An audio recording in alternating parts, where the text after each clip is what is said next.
Okay, good morning, good afternoon, and good evening, depending on when you listen to this slide presentation. My name is Victor, and I'm going to be anchor for today's training. So we're going to be looking at the 8th module in the series, network layer, which is layer 3. Quite a few things we're going to be looking at. We've looked at the physical layer, we've looked at the data link layer. Now we're going to be looking at the network layer, which is our layer 3, where we have our router.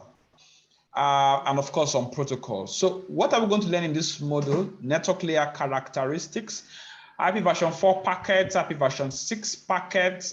This is 32 bits, 128 bits, how host routes.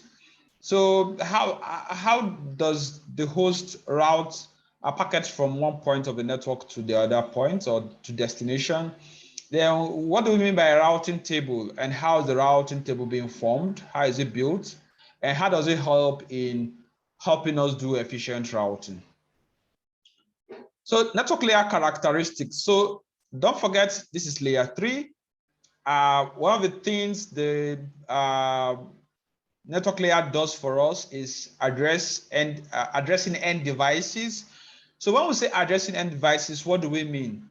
For each item on the network to be able to communicate with other items on the network, they need to be able to have an address.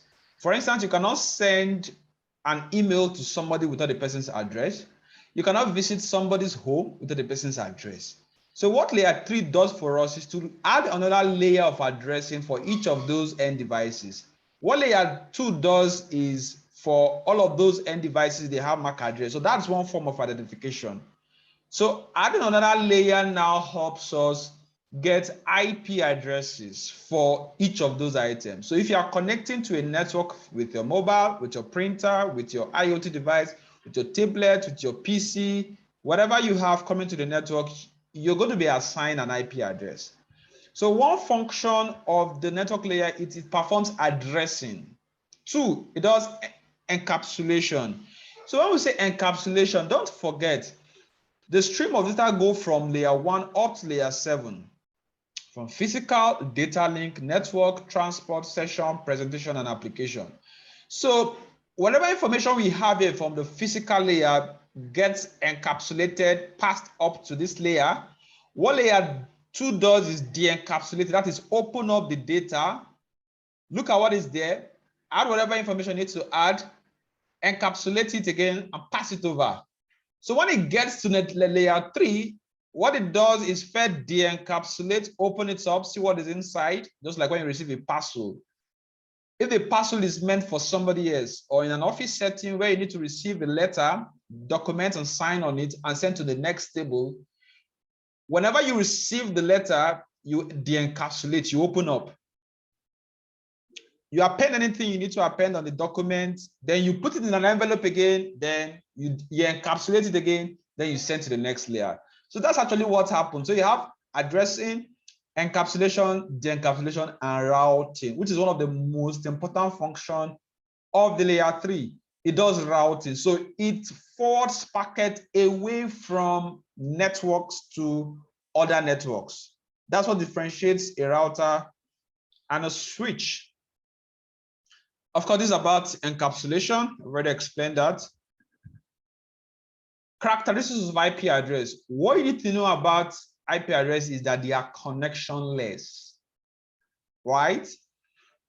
It has to do with best effort. It's media independent. If you come and on a network, you're going to be assigned an IP address irrespective of whether you're a printer, whether you're a handheld device, whether you are a camera, or whether you are a phone, or whether you are whatever. You're going to be given an IP address. It's not dependent on the media that you have your device on. And of course, best effort, then connectionless. IP address doesn't need to establish connection before, or they will need it for communication, sort of.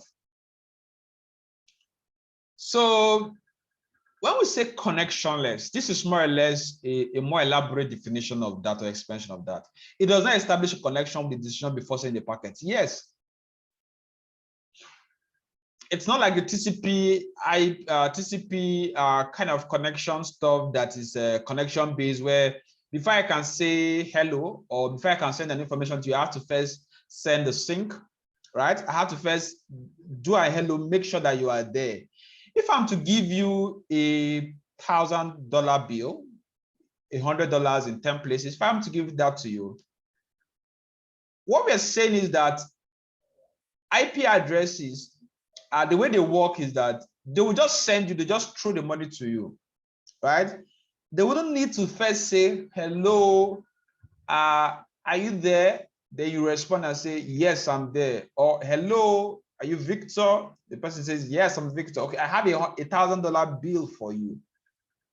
So that's how TCP works. That's what you hear about three-way handshake for an established connection. But for IP address, once you have an IP address, once it's you, you get that information. So there's no control information needed, no synchronization, like I said. We have quite a number of flags that we can have. We have synchronization, which is sync, SYN. Then we have acknowledgement, which is ACK. When I get an information, I acknowledge that I've gotten it. You have urgent, which is URG, if the packet is urgent. I have finish, which is FIN. I have a push, which is PUSH, and quite a host of others. So the destination will receive the packet when it arrives, but no pre-notification are sent by the IP address, and of course, others. So IP is best effort. So this is just an explanation of each of those characteristics of the network layer, how IP does its job.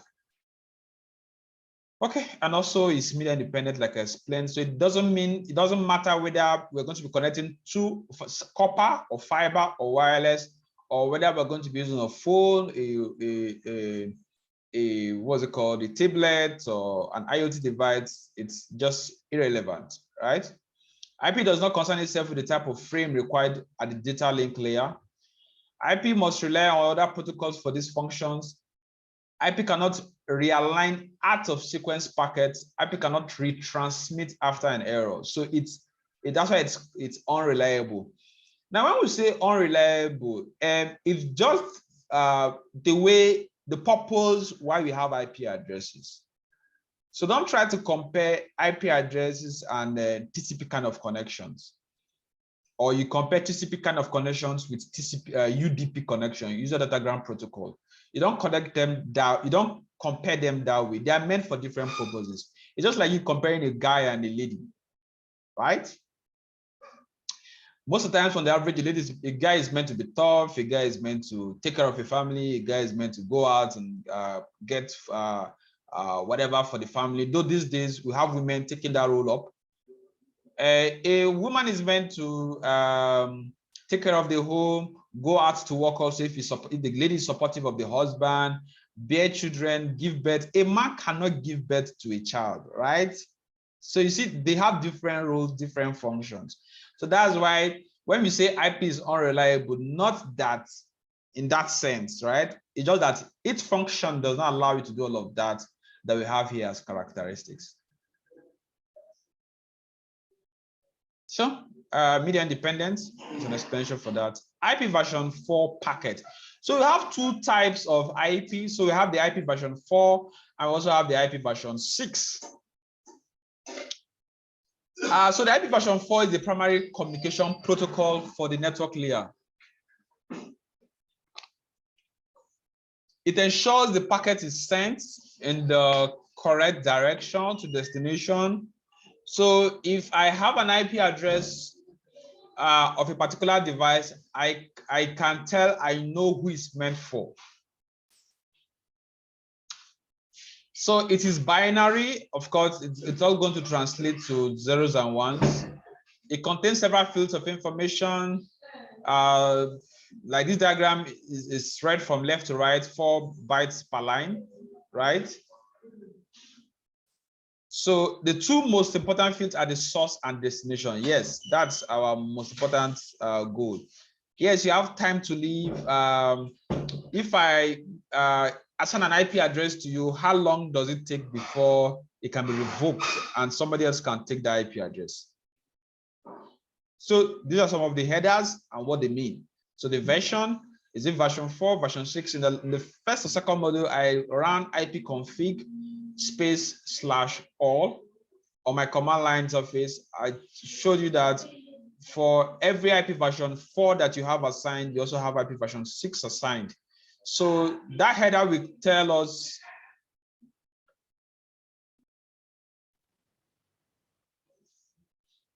okay, so we have version, we have differentiated service. This is just for quality of service. If normally you could configure this on a router, most routers have that. Netgear routers, Cisco routers, different types of routers, especially high-grade, high-end routers. They will give you a section on the router for you to configure quality of service, for you to tell, okay, what protocol do you want to give preference to? What is it? HTTP? Is it SMTP, simple mail transfer protocol? Is it whatever type of protocol? Which do you want to give preference? Then you have header checksum. So this will help detect corruption in the IP version 4 header. You have time to leave. You have protocol, then you have source and destination IP addresses. Like I told you, this is always 32-bit each. So there's a video on your Cisco elements that explains the IP version 4 Ethernet packets in Wireshark, the control information, and the difference between packets. So we'll run a separate, okay, yes, you have this in your Cisco elements, so we don't need to run it separately. Then we've talked about IP version 4 address. Then let's talk about IP version 6 address. But before we talk about IP version 6 address, we need to understand that there's limitations of the IP version 4 address. Now, depletion, right?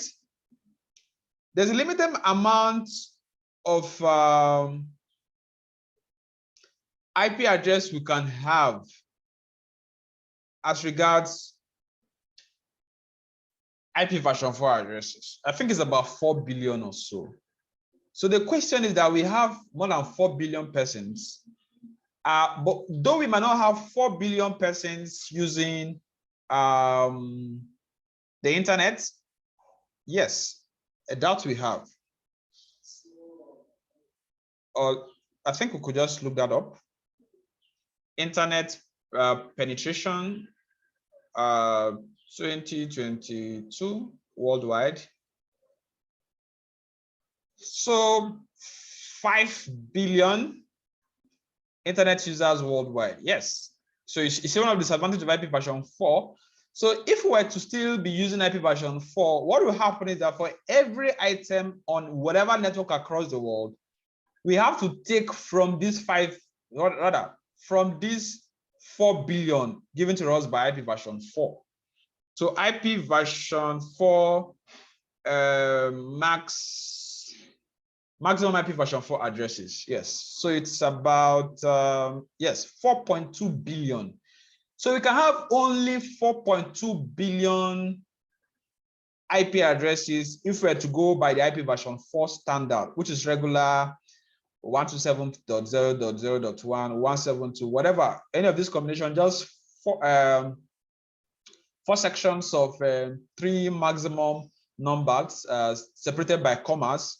When you have this sort of IP addresses, call them IP version 4. It's 44 bits each, right? Making 32 bits. Each section is, this 127 is 4 bits, 4 bits, sorry, 8 bits, 8 bits, 8 bits, 8 bits, making 32 bits. So it's IP version 4 address is 32 bits long. We could have only 4.2 billion addresses maximum. So that's why it's called in 2 raised to power 32. So we can have only 4 billion.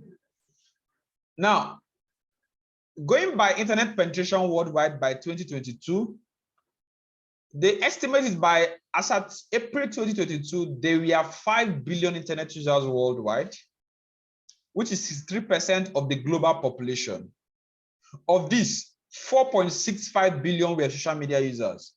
So these are just people accessing the internet. We've not talked about all the AI-driven cars. We've not talked about the cameras we have deployed in homes and hotels and public places. We've not talked about the websites that have, each website have its own IP address. If I ping, clear screen, get to my command prompt. If I ping soutechventures.com, I'm going to be getting an IP address this website is going to sit on the server. That server is going to have an IP address. All of the website on this server is going to have an IP address. We've not talked about that. So that is quite a huge number of IP addresses. Let me see if I can see IP addresses worldwide.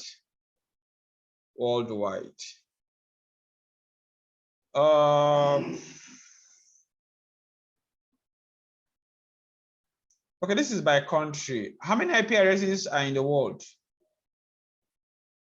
Okay, I know we should be close to. Okay, this is listed by countries. World, including reserved IP addresses, we have about 4.2 billion. Usable for public routing, 3.7 billion. United States, 1.5 billion. So I guess we should be about tens and tens of billions of IP addresses. So that's why we say IP version 4 has limits, because since IP version 4 can only give us 4.2 billion addresses, then we'll need something else to help us. So what helps us to achieve that is NAT, Network Address Translation. Now, when you have an IP address, when you have a local network, you have 5 systems, you have a switch. The switch, and you have a router there. The router is going to ask, you know, a switch does not assign IP addresses. Yes, a switch does not do that. It's a router that assigns, because it's at layer 3 that we have IP addresses. What we just have in layer 2 is MAC address. So the router assigns IP address to all of the devices you have on that network. But it's going to be assigning the IP addresses based off its own IP addresses. So you call that local IP addresses. If I say ipconfig, for instance, I'm connected through LAN on this PC. So good, yes, this is it. So my default gateway is 192.168.8.1. So that's my default gateway. If I drop this on my browser, I'm going to get something like this. So this shows my ISP. Yeah. Also,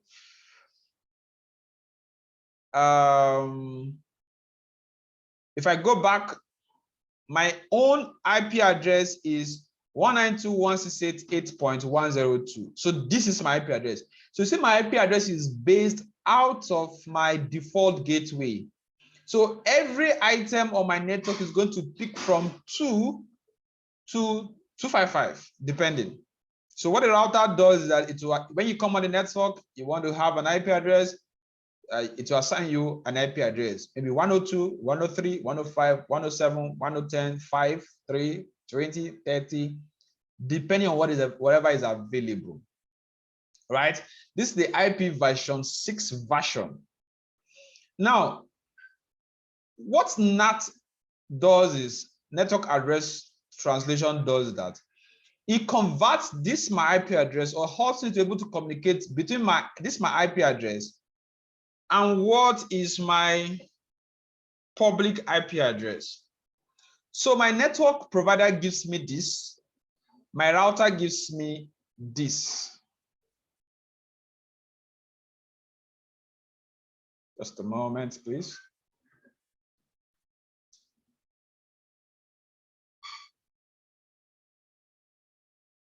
Yes.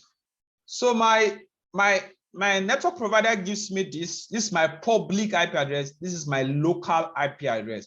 So what network address translation does is that it just sees a way of helping this guy. Once he's leaving, he knows he's going through this way out to the internet. Once stuff comes in, it comes in this way. It's meant for this guy. It comes in, then I cannot have it. That's why it's called network address translation, NAT. So NAT conserves IP addresses that are legally registered and prevents their depletion.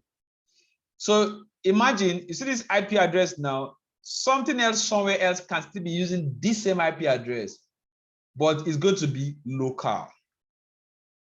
Okay, I think enough of that.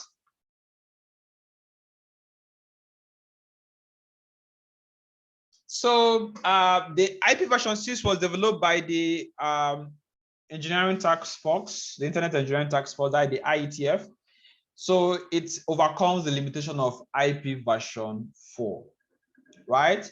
So with IP version 6, we can have 1 undecillion. That is 1 raised to power 36. So let's go back.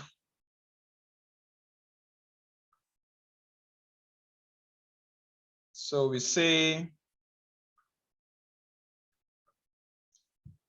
max IP version 6 addresses.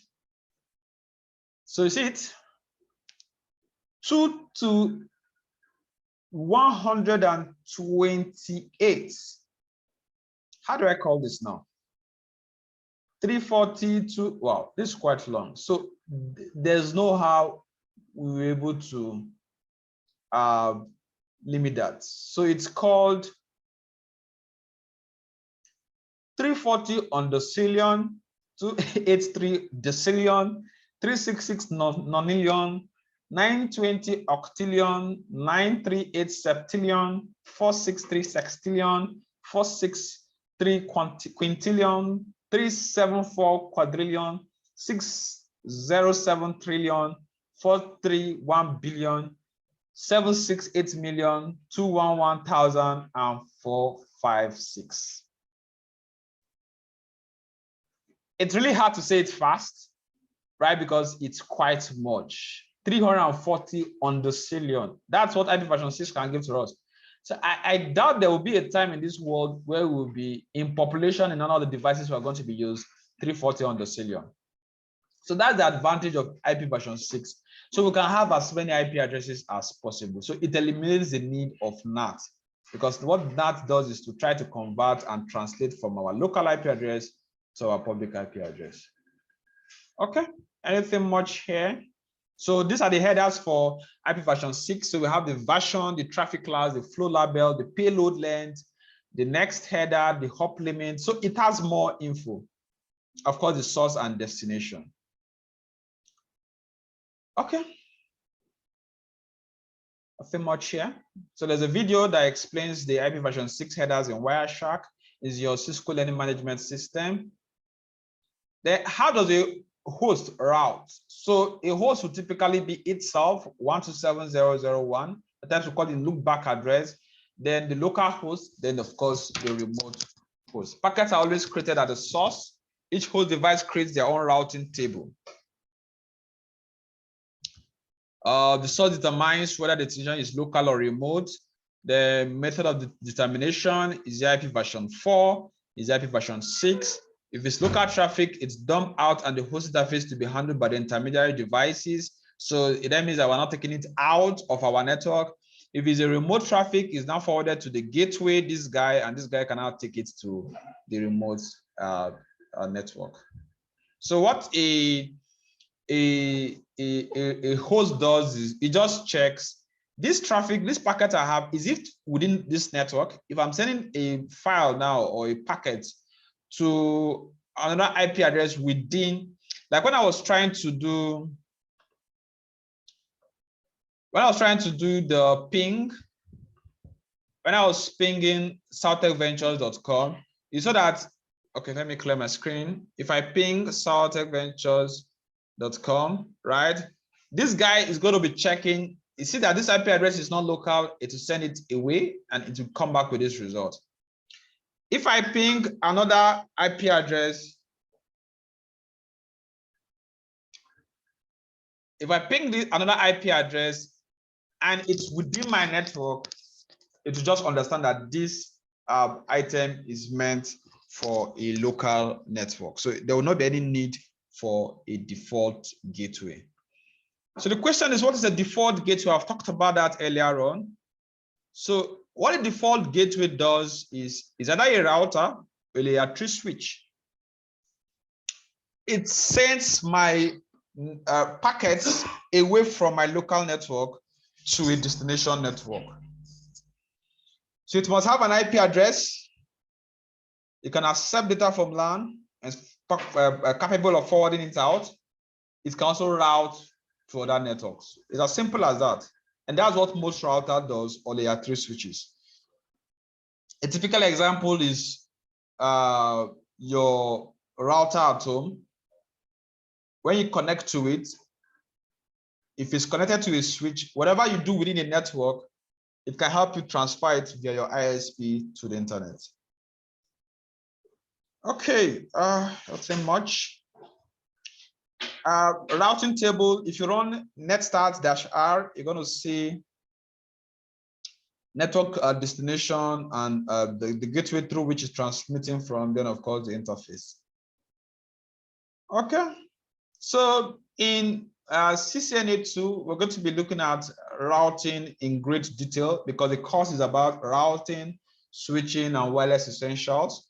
So this is just an introduction to routing. So I'm not going to spend so much time here. So you have static routing and you have dynamic routing. So this is how to configure static routing.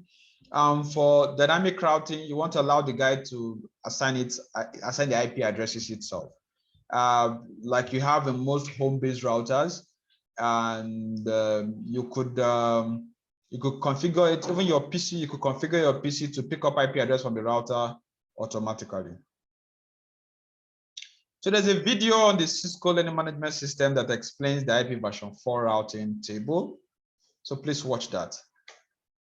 Okay. We'll do this more in the routing and switching 2 recordings. Okay, I think that's all for the module 8 of the Cisco ITN version 7.